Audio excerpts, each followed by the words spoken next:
Now, White Van Man, real life. From the outset, this program contains strong language. It's one way, you stupid f***ing. Excuse me, the road's one way, you stupid woman. Women shouldn't be allowed on the fucking road, you know.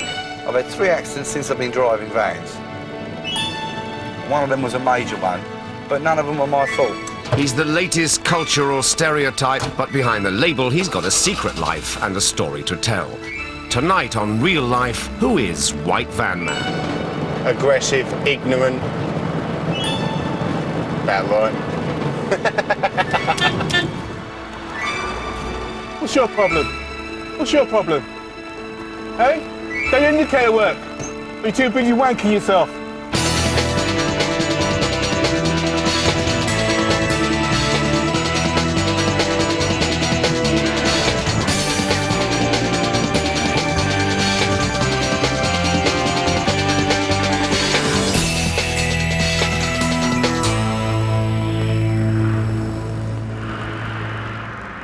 On the road, White Van Man takes no prisoners. What's wrong with you?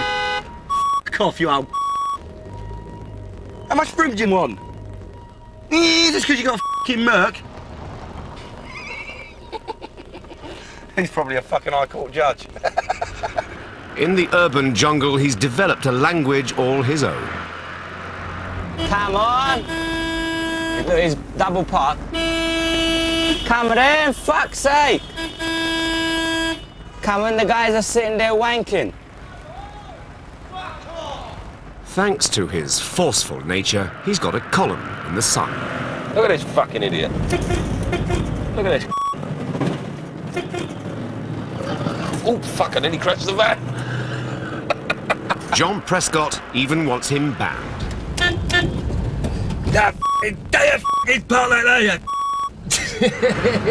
On the road, you'll try to avoid him. Now it's time to understand him, because White Van Man is a philosophy for life, and your van doesn't have to be white.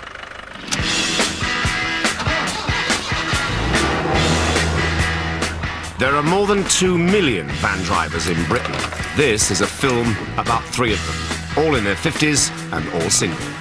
Blue Van Man, Green Van Man, and White Van Man. They make their living on 4 wheels, but their lives are very different. And whatever comes our way, yeah, darling, go make it happen. This guy once, I had my window down, before I could wind the window up, he had his fist and he was smacking his fist through the window. And as I said, any sign of trouble, my first instinct, lock both doors, wind the windows up and sit tight, do not get out the vehicle. Because the moment you get out the vehicle, you're complete meat, you've had it. Because I'm not a muscly, strong chap, I'm a skinny matchstick man. Green Van Man is Simon from London. He doesn't read The Sun. He's a member of the performing arts.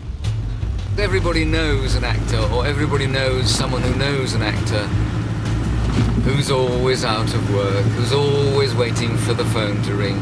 So people aren't altogether surprised when they hear that I'm not just a van driver. It's par for the course that what you do in London isn't necessarily part of your chosen career. So this is my polyfiller. The van fills up the cracks. The van takes care of me when nothing else does. And it works. And it's worked for me for the best part of 30 years.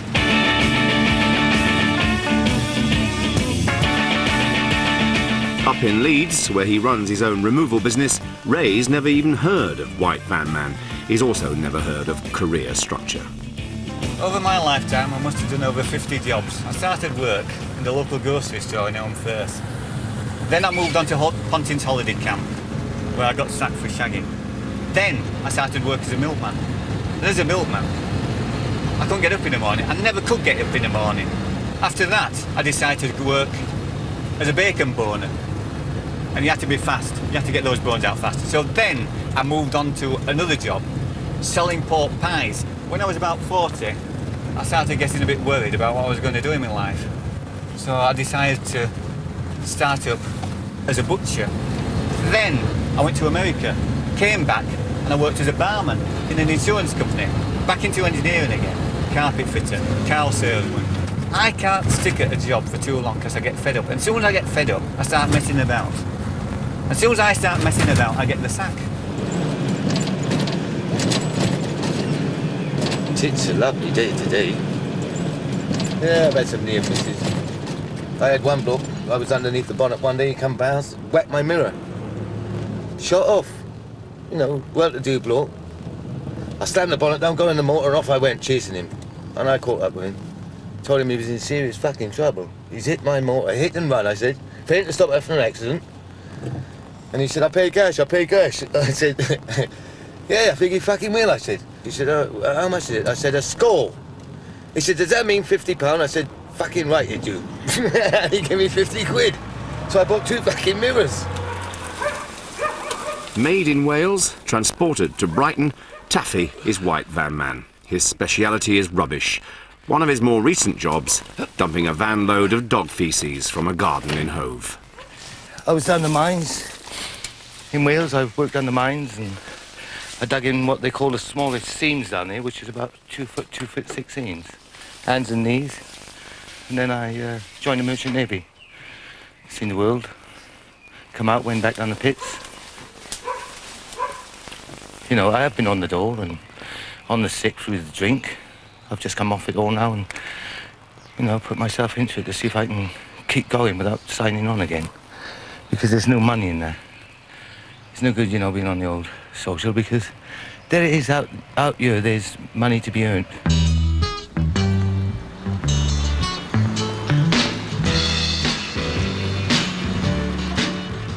For many van men, the local tip is a second home. The problem is they're supposed to pay to dump rubbish. Today, Ray's getting just £10 to get rid of a sofa for a furniture store.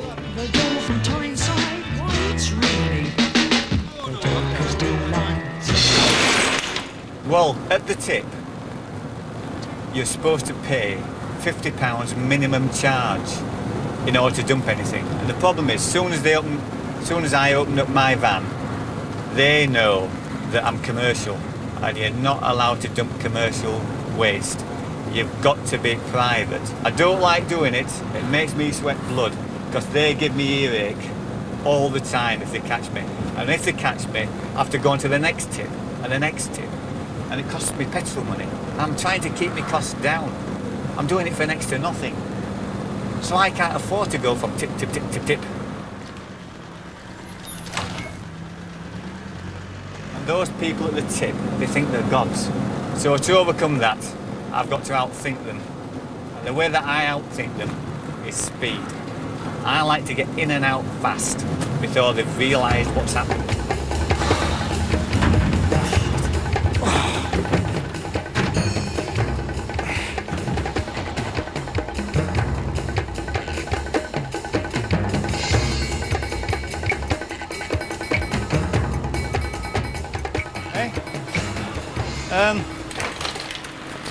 It's my own suite. What are you in?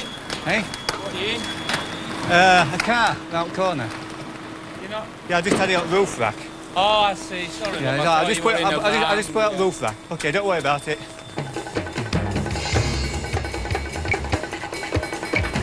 Ray's got his dumping strategy down to a fine art. So far, he hasn't been caught.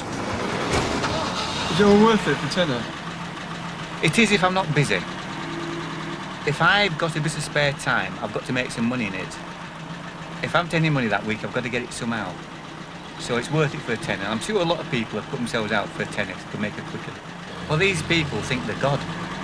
They sat there all day long with nothing to do. They're just watching out for people like me. And I like to beat them. If I can do, I will do. In the self-employed world of White Van Man, there's no such thing as a regular paycheck, and as Taffy's business card says, absolutely anything goes. Today, he's getting £90 for a garden clearance. Really, it's, say, 45 a run, innit? It's a long way out. So I put a tenner in the petrol each time.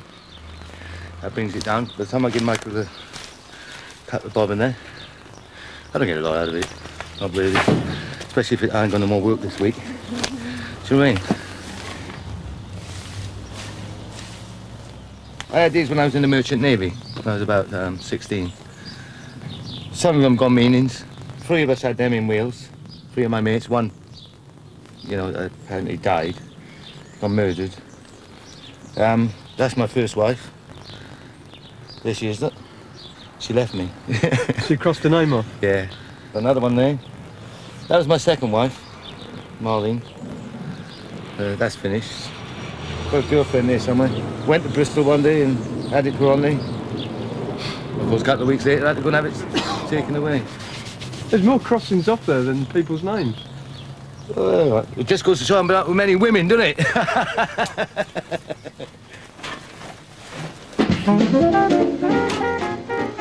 My fascination with the customers that I work for and the people that ride in my van is their lives.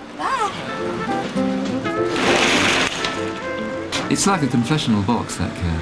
You know, people will reveal things and confess to things that they wouldn't confess to acquaintances or friends at work, because they know darn well that when I go, they may never see me again.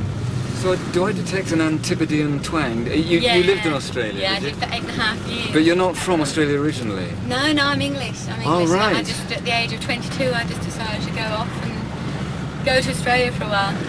You're what? I'm setting him up for hot dates on Sunday. Who with? 2 friends of mine. He's going to have a choice of two very pretty girls. You're getting him a choice. Yeah, I know. And he gets a choice. One's in Edinburgh and one's in London. Fulham. In Fulham, yeah. And have either of these girls met Dave? No, not yet. Sex and drugs and rock and roll. Pretty much so, yeah. Is that a fallacy or is it real? No, it is. It's pretty. Are all these pop stars chucking down all this stuff? No, it's through all their orifices, or is this just a myth created by the media? I don't really know. I don't really know what they get. What do you mean you don't really know? You work for EMI, you're rubbing shoulders with all these pop stars and you don't know. Come on. I think that's what was so great about Miles Davis, that he always kept you guessing. You never knew what the next thing was. The next project, the next idea, the next move in his playing. Do you suffer from road rage?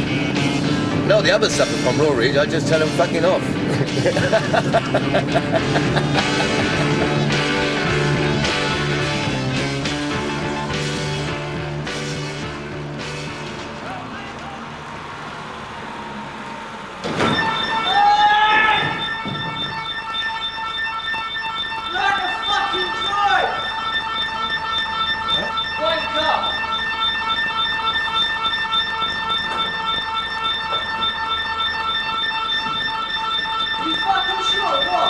Sorry, mate. What did I hit the mirror? Yeah, anything else? You would have paid for it. All right, sorry about that. My apologies. Nothing broke, is it?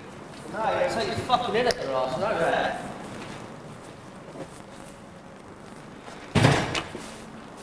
Mr. Angry.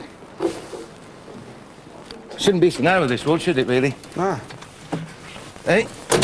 Yeah, this woman booked me to take me down to Brighton to collect some stuff from a flat she'd been living in. So I collected her from London, took her down to Brighton. We parked outside the flat. She said, wait here, I'm going to go in and get my stuff. She went in, I waited, 10 minutes, quarter of an hour, 20 minutes, nothing happened. I thought, where's this woman? What's going on? After about half an hour, she didn't emerge, but this bloke emerged. And he came round and he was obviously very angry, red-faced, there was smoke coming out of every orifice, and I suddenly clicked. She had left this guy, she'd come up to London, escaped from him, and he thought I was the other man. So he came round the front of the van, I realised what was going on, I closed the window, locked the door and sat there. And he started shouting abuse at me.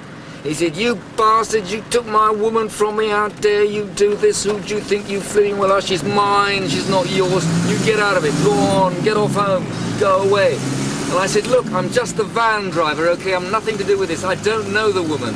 And this guy started kicking my van. I snapped. And at that point, I broke the rule and I climbed out of the van and I'd lost it completely. And I said, you touch my van one more time and that's it, I will smack you. And this was suicidal, because he was twice my size. He was a huge mountain of a bloke, and I'm a little skinny guy. And he actually, thank God, he backed off.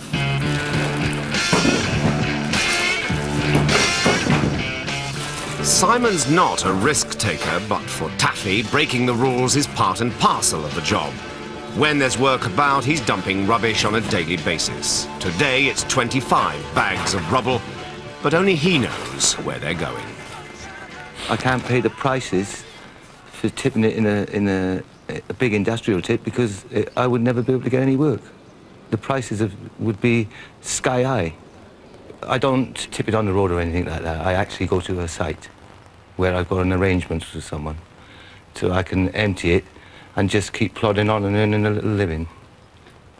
You know. It's a personal arrangement you got with someone? Yes, yes. And it's between me and him, no one else. Trade secret.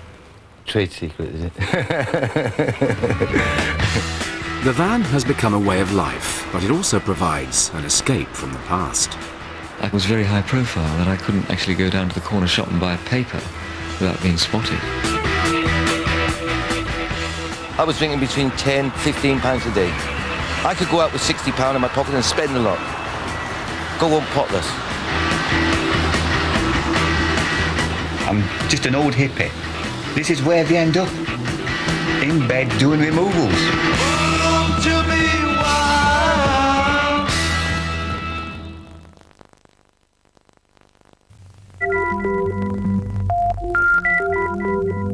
The bitter caress of sweet oranges. The burning chill of ice. The strength of subtle flavors. The icy warmth of the afterglow.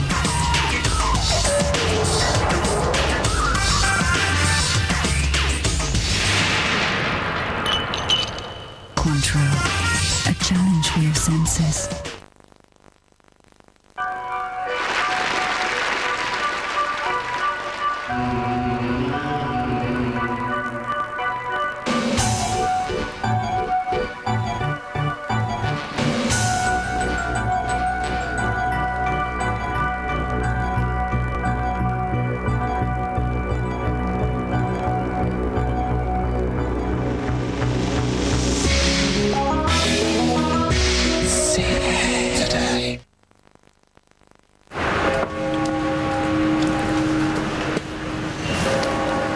Není tamhle tvoje žena s tím chlapkem z garáže? Ne. To je ten z řeznictví. He who drinks Australian, thinks Australian.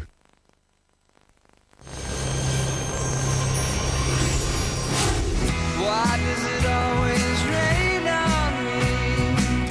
Is it because I lied when I was 17? It's on the left side, 'cause I'm waiting to reach you. Your driftwood floating underwater. By Travis the Man Who for $12.99. A visit to Woolworths is well worth it.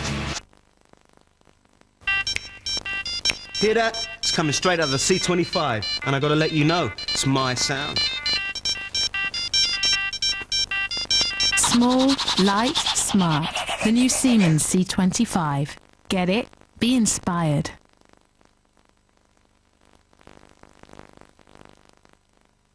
At Currys, we're totally committed to low prices. Take our biggest ever range of prepaid mobile phones. No written contracts, no monthly bills, no fuss.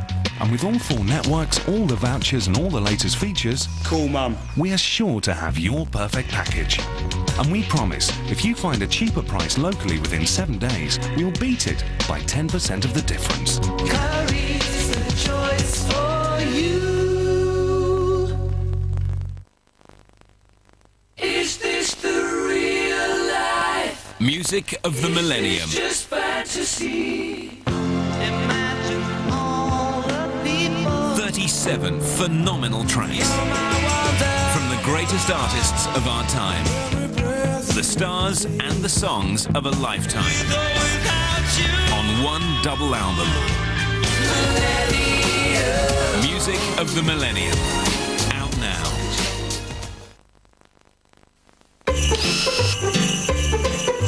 With permanent permanently low prices on this and all photo films, who says Christmas gets more expensive every year?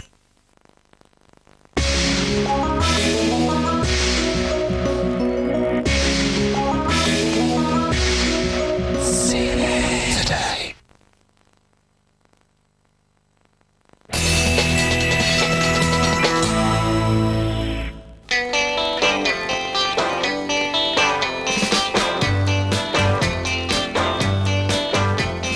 So tired of waiting for you. So tired. Being a van man gives me lots of freedom. Gives me freedom to choose to do things when I want to do them. When my diary is blank for the week, and I wake up in the morning, I think, thank God for that, I can relax all week. The problem is that people ring me up and want me to go out to work. It's a pain in the ass, but I've got to do it. So all my jobs, I try to book after 10 o'clock, so they can have a lie-in. And you can do what you want. I used to be a hippie, and basically I suppose I'm still a hippie. And I gradually got into the lifestyle of it through smoking dope. And all my friends ended up smoking all the time. And we used to sit round in circles and smoke dope and listen to music. It was great fun. It was a fantastic feeling. Having the van takes me back in some ways to being a hippie, because I can not shave in the morning, I can not shower in the morning, and I can leave my hair all over the place, and I can go out relaxed. I can go out in shorts, I can go out in what I feel like doing. I had nobody till I met you. So I'm still a hippie inside my head. I'm just an old hippie. This is where they end up. In bed doing removals. It's your life, and you can do what you want.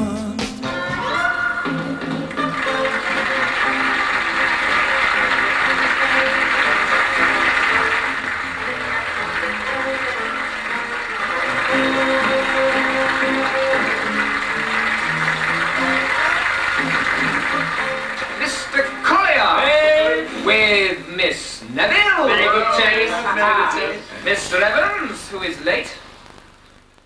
Well, Doctor in the House, I think, started around 1969. I was in the first 2 or 3 series, and it ran from 69 through to 74, 75.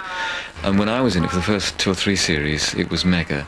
And it was up there with Crossroads, Coronation Street, and we hit the top of the ratings, and it stayed there for some considerable time. Mr. Trapshaw, who is late. Who? Trapshaw, who is late. Friend of Mr. Evans. Who is late? With Mr. At this point in my career, the skies were the limit. I thought, if I can do this well, so soon after leaving drama school, I'll have no problems forging a successful career as an actor. And it was a joy and a privilege to be involved. And it did mean that I was very high profile, that I couldn't actually go down to the corner shop and buy a paper without being spotted. I couldn't walk out of my house for 5 minutes without people pointing at me and saying, "Hey, you, it's the Doctor in the House bloke, it's him, it's Dave, what's his name, Dave Priddock." Little did I realise that I was just on a very lucky streak, and it didn't last. And after Doctor in the House, I had a fairly quiet time because of the typecasting problem.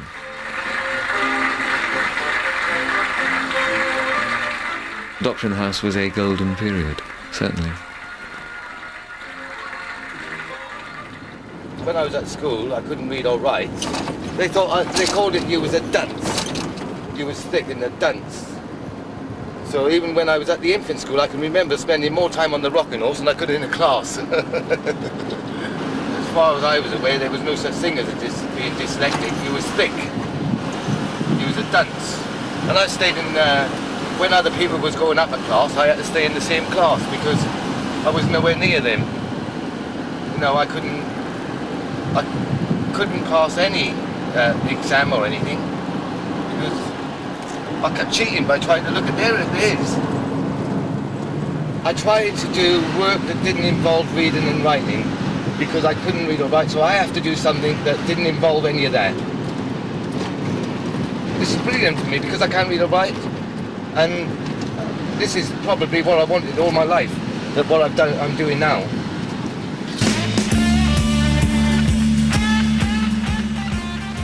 A £15 wardrobe removal has tempted Ray out of bed.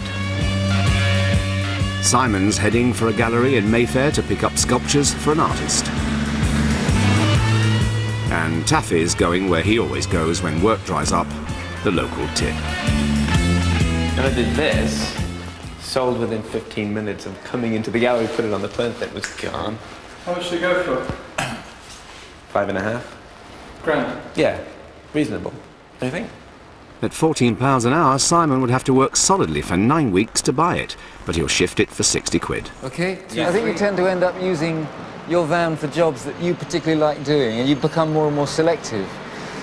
When I first started van driving, I used to do anything for anybody, anywhere, taking anything. You make judgments. When people ring you up and ask you for a van, I go through a whole checklist. Is there going to be a heavy sweat involved? Heavy, sweaty jobs like moving a double wardrobe up 3 flights, I do not want to know.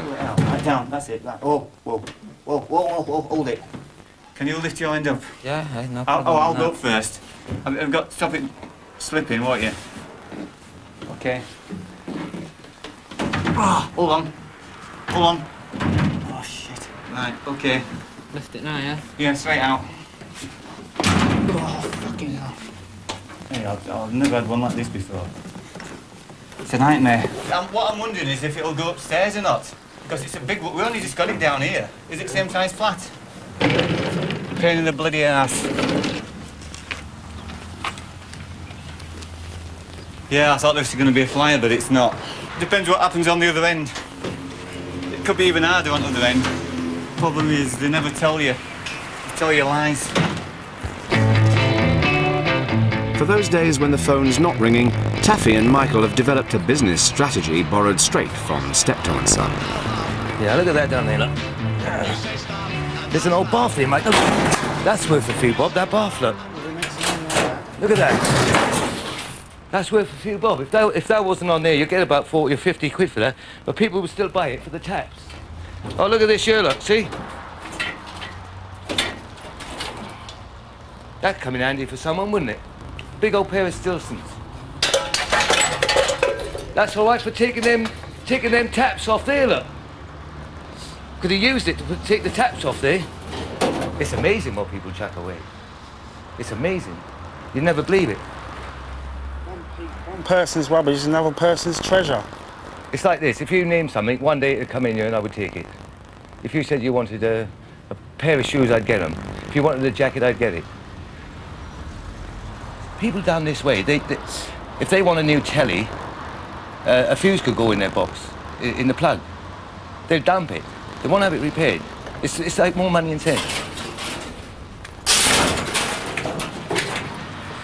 It keeps you fit. It keeps you fit, this do. We'll have a go, but we're not going to try too hard. The idea is to get in the garage. That's the whole idea. We'll put a show on. If there's any problems, yeah, tell him we haven't got time to do it. We've got another job. We're running a bit late. Secret is to get away with as little as possible. Down. Ray has an advert in the evening paper. It describes him as reliable and careful. Oh, please. Shit. Hang on, I'm in this fence here. Hold on. Down a bit. Down a bit. It's tipped onto the side. Can you put it down and we'll slide it up? Put it down. Right. Okay. Now this is when we'll decide where it's going or not. Now what's that glass? What's that glass? It's your time. Right, it's got to go vertical. Don't let it drop on my head, whatever you do. I'll be a dead man.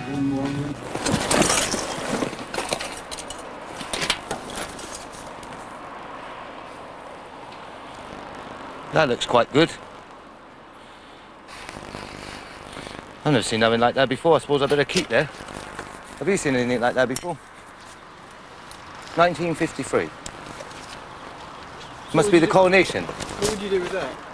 I'll keep it and I'll probably take it to a butcher to see if anybody's interested in it when they walk past my stall.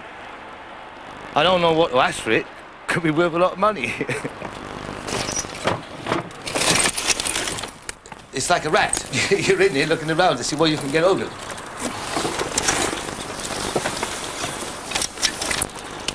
One day I might hit the jackpot with something. I don't know, it's like in the blood, you know what I mean? Once you see something, you think, oh, I could get rid of that, make a few bob on that. But it's just something I've thought of, to make myself earn a living.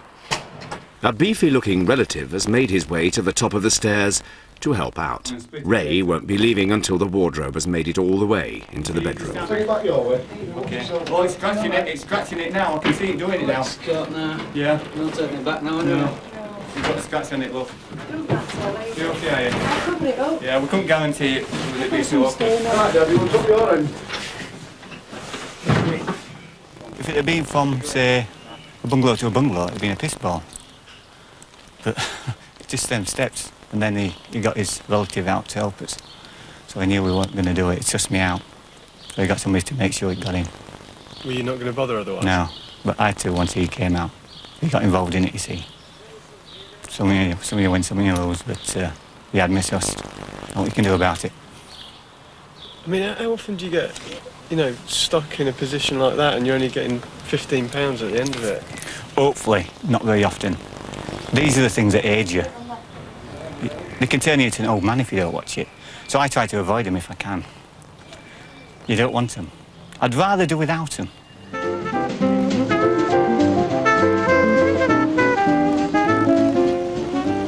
What do you think about Robbie Williams? I think he's absolutely fantastic. What, musically or as a bloke? Just a bloke. He came into our canteen about 9 months ago. Yeah. And did a gig for us in the canteen to say thank you for all our hard work. He did a gig in your canteen? Yeah. Oh, wonderful. Yeah. He must be a nice guy. Yeah, and he's very sincere. My curiosity about people stems from an interest as to how they live their lives compared with mine. Because I know I'm not normal. That I know. I live a strange, weird life in the sense that I don't have a consistent career pattern. I don't have one single career. I have a number of different strands to